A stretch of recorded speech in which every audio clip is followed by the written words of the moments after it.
Hello friends, myself Dr. Kirti Kulkarni and I am from Gokhale Education Society's Arts, Commerce and Science College, Jawar. So friends, I welcome you all for the FIBSc Foundation course semester 1 chapter of Concept of Disparity. So today we will discuss about the linguistic conflicts. Okay. So first of all we will see now what is language. Okay. भाषा म्हणजे काय है ना. तर language is most faithful reflection of human culture and it is a vehicle of thought and mean of communication by which whole community is organized. It is very meaningful definition. What is language? भाषा म्हणजे काय तर ते समाजाचं एक प्रतिबिंबच आहे, बरोबर ना. भाषा आपण जी बोलतो ती कशासाठी बोलली जाते ॲक्च्युली, की ते एक साधन आहे एकमेकांच्या फिलिंग एक्सप्रेस करण्यासाठी, बरोबर. त्याचप्रमाणे कम्युनिकेशन करण्यासाठी एकमेकांना आपलं म्हणणं पोचवण्याचं ते एक साधन आहे. त्याचप्रमाणे आपले जे इम्पॉर्टंट थॉट्स आहेत, आपल्या मनातले जे विचार आहेत ते एकमेकांपर्यंत पोचवण्याचं ते एक माध्यम आहे. आणि भाषा एक असं साधन आहे ज्याच्यावरती पूर्ण कम्युनिटी किंवा पूर्ण आपली जी सोसायटी आहे ती ऑर्गनाइज्ड झालेली आहे. बघा, भाषा जर नसती तर आपण एकमेकांशी कसं काय बोललो असतो, है ना. आता मी तुमच्याशी बोलतेच आहे, you can't see me, right, but you can listen and you can come to the point that what I want to say. मी जे तुम्हाला सांगू इच्छिते ते तुम्हाला चांगल्या पद्धतीने कळतं आहे ना. कळत नसेल तर मला नंतर तुम्ही कळवा, बरोबर. पण भाषेचं जे माध्यम आहे मग ती कुठलीही असो, Hindi, Marathi, Gujarati, English, Russian, France, कुठली पण, फ्रेंच, कुठली पण भाषा असू दे, पण ते एक साधन आहे एकमेकांपर्यंत आपला विचार पोहोचवण्याचं आणि ज्याच्या आधारावर पूर्ण सोसायटी किंवा पूर्ण कम्युनिटी उभी आहे. भाषा जर नसती तर खूप सारे प्रॉब्लेम्स आले असते, बरोबर आहे. So language is very important tool for communication.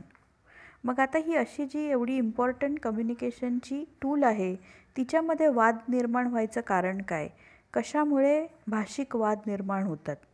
Okay, so what are the different problems connected with the language. Okay, so very first thing is a common language is essential for national life.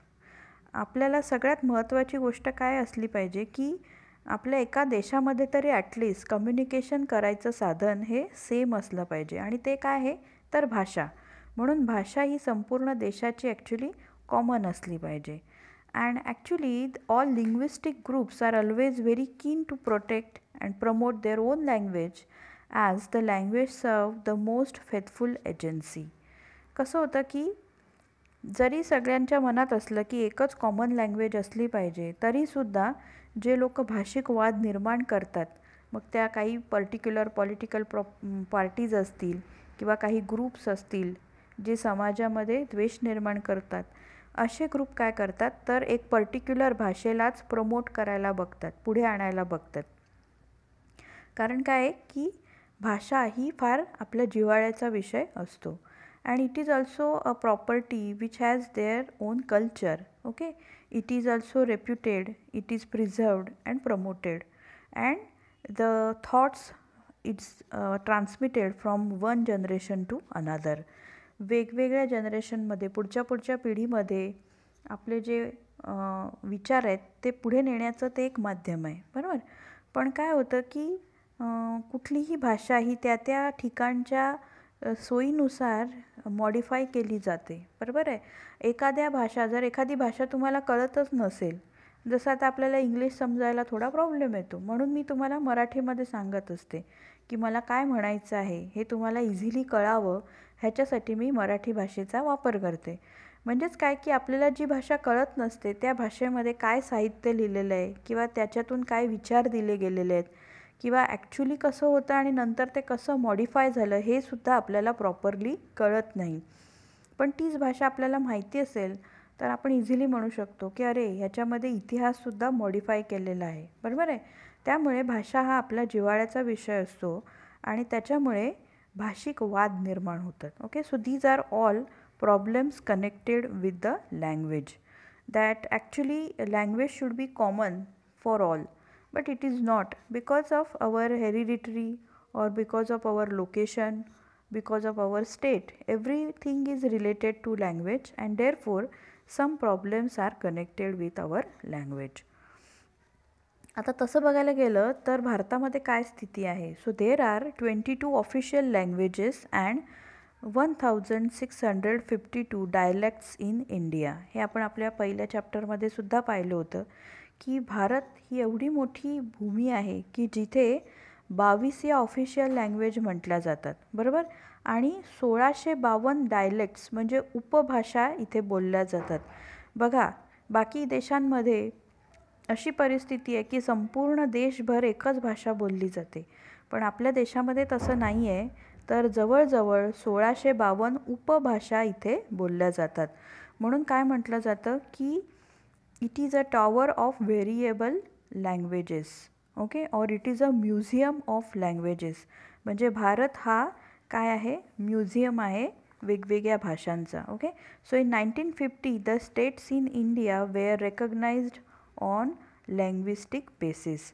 1950मध्ये काय झालं गेलं हळूहळू की भारत हा भाषिक गोष्टींवर किंवा भाषिक तत्वावर विभागला गेला वेगवेगळ्या राज्यांमध्ये.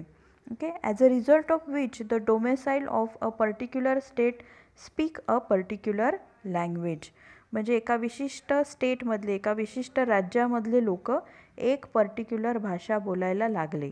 And the constitution of India has approved 22 languages as official language and 1652 as a dialects. म्हणजे भारतामध्ये 22 या मुख्य भाषा म्हणून घोषित झाल्या आणि 1652 या उपभाषा म्हणून घोषित झाल्या. मग आता याचा परिणाम काय झाला? तर हळूहळू भाषिक वाद निर्माण व्हायला सुरुवात झाली.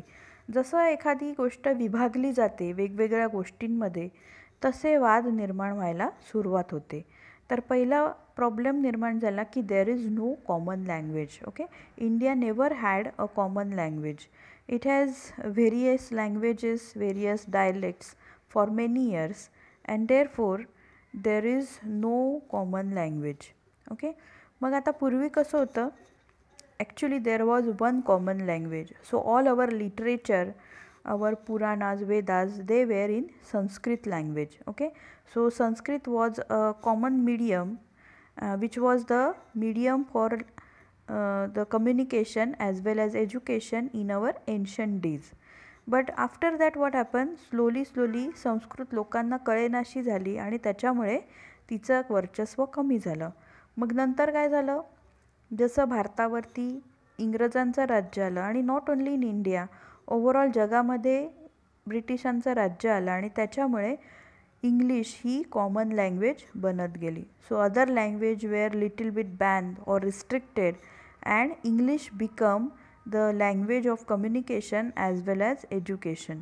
ओके, आणि मग त्याच्यामुळे आता आपण परिणाम बघू शकतो की आपल्या देशातसुद्धा आपली भाषा न बोलता इंग्लिश भाषेला जास्त महत्त्व दिलं गेलं आहे. का? तर ती ओव्हरऑल जगात वापरली जाते म्हणून. So it is a problem related with language. That is one common language for education and communication is English for world wide. So slowly there is a rise of linguistic conflicts in India. आणि इथूनच मग हळूहळू भारतामध्ये भाषिक वादाला सुरुवात झाली. So what are the linguistic conflicts in India? Okay, so very first state to be established on the linguistic basis was Telugu speaking people in Andhra Pradesh. सगळ्यात आधी 1953 साली आंध्र प्रदेश या राज्याची निर्मिती झाली, जिथे फक्त तेलुगू भाषा बोलणारे लोक आहेत म्हणून एक स्वतंत्र राज्य निर्माण झालं. मग हळूहळू तमिळनाडू, महाराष्ट्र, गुजरात, कर्नाटका अशा प्रकारे राज्य एस्टॅब्लिश झाली. सो हळूहळू भाषिक वादाला कशी सुरुवात झाली? So linguistic diversity was not a great problem in past, but nowadays in present there are major problems observed because of linguistic conflicts. म्हणजे भाषिक वादामुळे आता मेजर काही प्रॉब्लेम आपल्याला बघायला मिळतात. तर सगळ्यात पहिला वाद आहे भाषेचा, तो म्हणजे आहे नियर बेळगाव. ओके, बेळगाव हे महाराष्ट्र आणि कर्नाटक यांच्या बॉर्डरवरती आहे, ज्याला आता बेलगावी असं म्हटलं जातं. So there is always problem between Marathi and Kannada speaking people. So भाषा कुठली तिथे सर्वमान्य करायची, मराठी की कन्नडा, हा तिथला प्रॉब्लेम आहे. So linguistic tensions are manifested in borders in Karnataka and Maharashtra regarding Belgaum. त्याच्यानंतर दुसरा मोठा प्रॉब्लेम आहे तो म्हणजे अँटी हिंदी ॲजिटेशन्स. ओके, आता कसं होतं की साऊथ इंडिया आणि वेस्ट बेंगॉल ही 2 मेजर ठिकाणं आहेत जिथे अँटी हिंदी चळवळ चालवली जाते. कारण की काय आहे की हिंदी ही नॉर्थ इंडियन लोकांची भाषा समजली जाते. उत्तर भारतीय जे लोक आहेत ते जास्तीत जास्त हिंदी भाषा बोलतात आणि त्याच्यामुळे साऊथ इंडियन जे स्टेट्स आहेत, तमिळनाडू, कर्नाटक, त्याच्यानंतर केरळ, इथे काय होतं की हिंदी भाषा नाकारली जाते. ओके, आणि त्याचप्रमाणे West Bengal. So when Hindi was declared as a principal और major official language by Government of India in 1965, there was strong anti-Hindi agitation and riot that took place near South Indian states and also in West Bengal. So which was a problem for unity of Union India. So we can easily find out that जेव्हा एक common भाषा हिंदी ही official भाषा म्हणून declare झाली तेव्हा हिंदीला resist करण्यासाठी किंवा prostate करण्यासाठी वेगवेगळे उठाव आणि आंदोलनं केली गेली. कुठे? स्पेशली साऊथ इंडियामध्ये, आणि ज्याच्यामुळे भारताच्या एकात्मतेला प्रॉब्लेम निर्माण झाला. नंतर next very important thing is Assam confronted with Bengalis and Assamese. म्हणजे आसाममध्ये बंगाली आणि आसामी असे प्रॉब्लेम आपल्याला जास्तीत जास्त बघायला मिळतात. आसाममध्ये बंगाली लोक जास्त घुसलेले आहेत, त्याच्यामुळे कुठली भाषा ऑफिशियल तिथे असावी याच्या बाबतीत तिथे सदैव वाद निर्माण झालेले असतात. And third is very important, that is anti English agitation in northern India.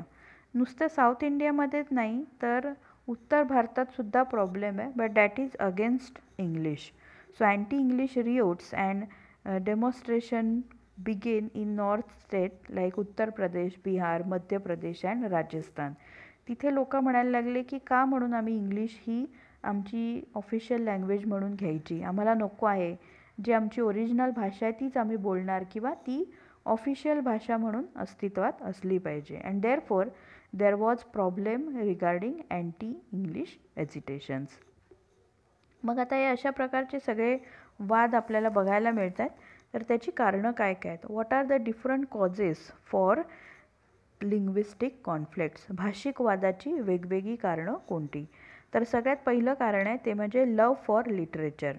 Everybody loves their own literature. आपलं जे जुनं साहित्य असतं ते प्रत्येकाला प्रिय आहे, पण because of that love what happen, it creates and strengthens a strength और sense of loyalty toward our own particular language.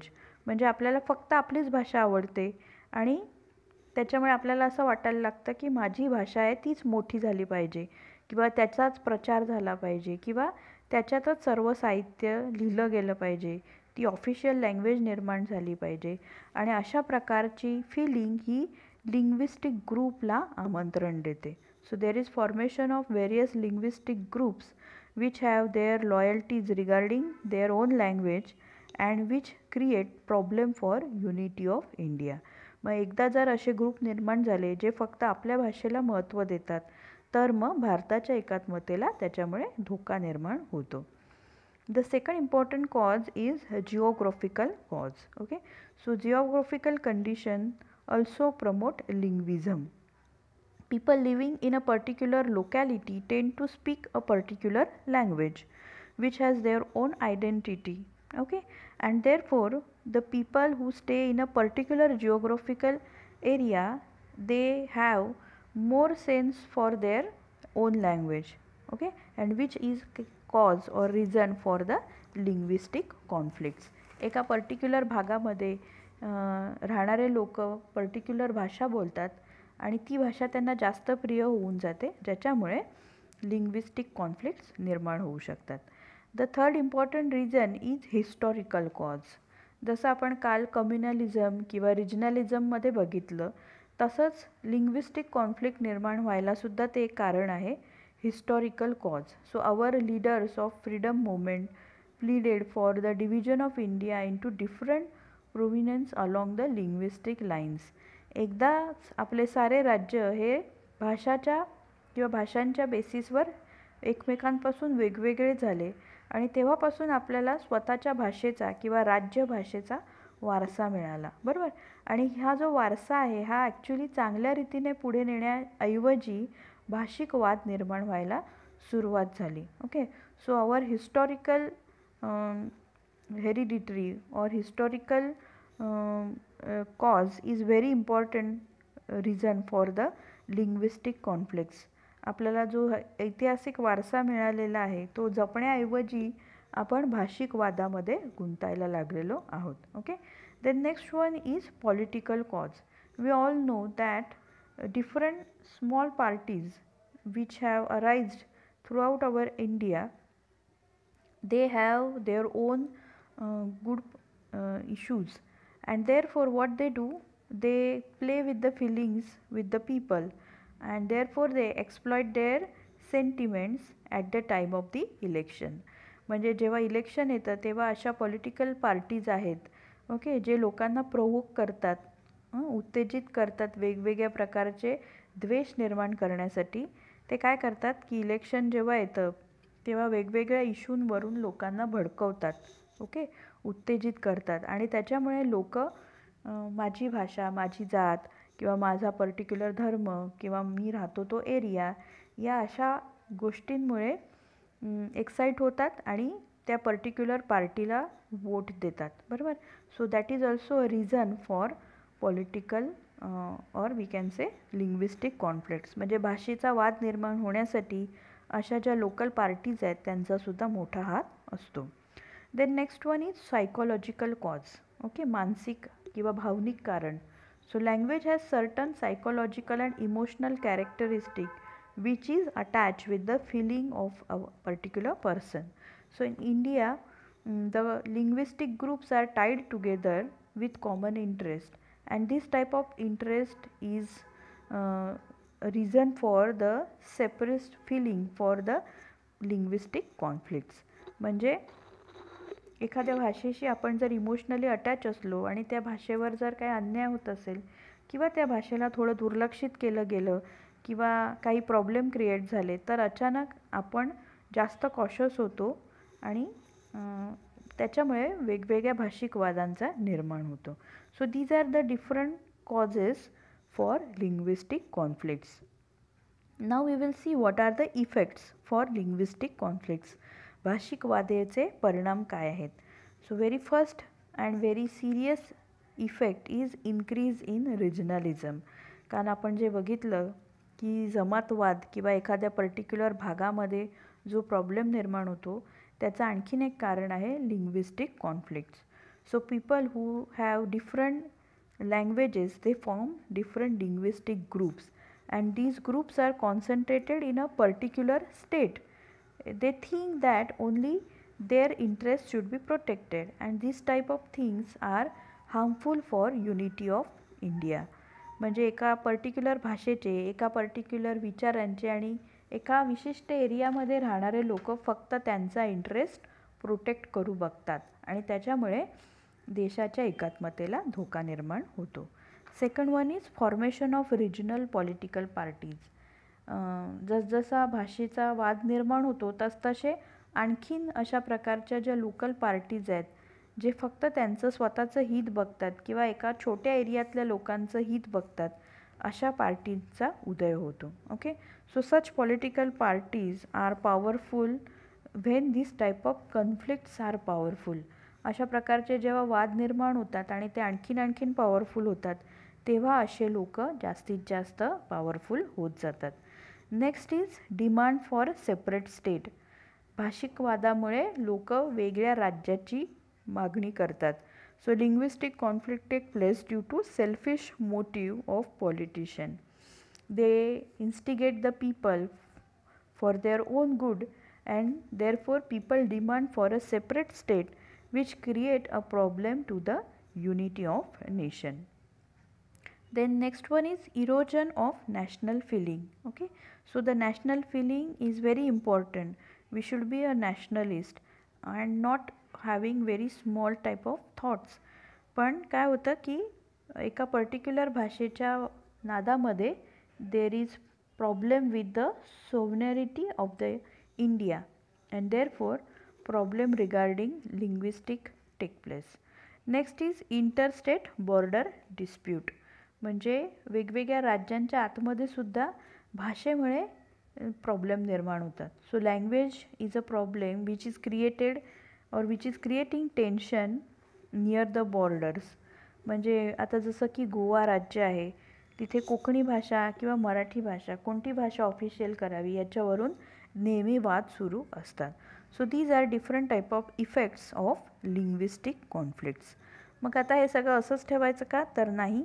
So there should be some remedial measures for this type of conflicts.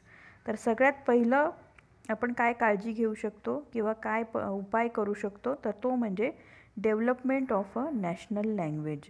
सगळ्यात महत्त्वाचं आहे की नेहमी एक national language असली पाहिजे. जसं की हिंदी ही आपली राष्ट्रभाषा आहे, तर मग आता ती एकदा डिक्लेअर झाली असल्यामुळे आपण सर्वांनी ती ऑफिशियल भाषा म्हणून एक्सेप्ट केली पाहिजे. And there should be the propagation of Hindi as a national language required most care. मग वेगवेगळे जे वाद आहेत हिंदीवरून ते बंद होऊन आपण तिला राष्ट्रभाषा म्हणून स्वीकारलं पाहिजे. Next is development of a common script. आता स्क्रिप्ट म्हणजे काय, तर लिपी. तर भारतामध्ये खूप वेगवेगळ्या लिप्या वापरल्या जातात. म्हणजे आपले जी रायटिंग टूल आहे तीसुद्धा वेगवेगळी वापरली जाते, जिच्यामुळे वाद निर्माण होऊ शकतात. तर ते सगळं बंद करून एकच कॉमन लिपी, एकच कॉमन भाषा, एकच कॉमन स्क्रिप्ट आपण सर्वांनी वापरली पाहिजे.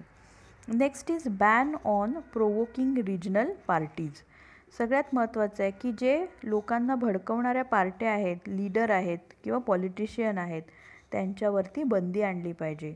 So the provoking regional parties और any other organization which try to exploit the sentiments of the people should be ban.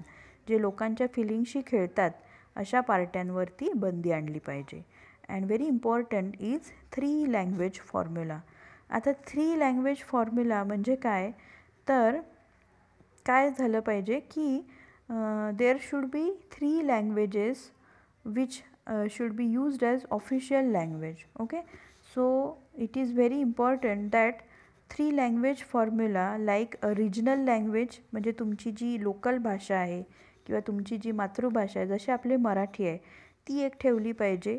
त्याच्यानंतर हिंदी ही राष्ट्रभाषा म्हणून ठेवली पाहिजे आणि इंग्लिश ही इकडे तिकडे किंवा संपूर्ण देशामध्ये आपल्याला जर काही कम्युनिकेशन करायचं असेल तर ती म्हणून ठेवली पाहिजे. But all these language along with our mother tongue म्हणजे आपली मातृभाषा तिलासुद्धा इक्वल इम्पॉर्टन्स दिलं गेलं पाहिजे ॲज पर अवर चॉईस. बरोबर.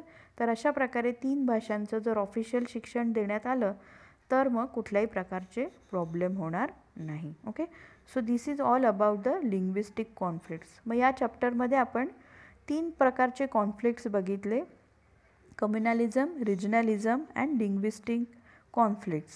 Okay, so actually they all negative effects or negative thoughts from our mind should be removed to decrease this type of conflicts. These conflicts are hazardous for the peaceful development of nation and therefore proper remedial measures should be taken. Okay, so we will meet in next topic with next interesting lecture. Till that, you take care and stay safe. Thank you.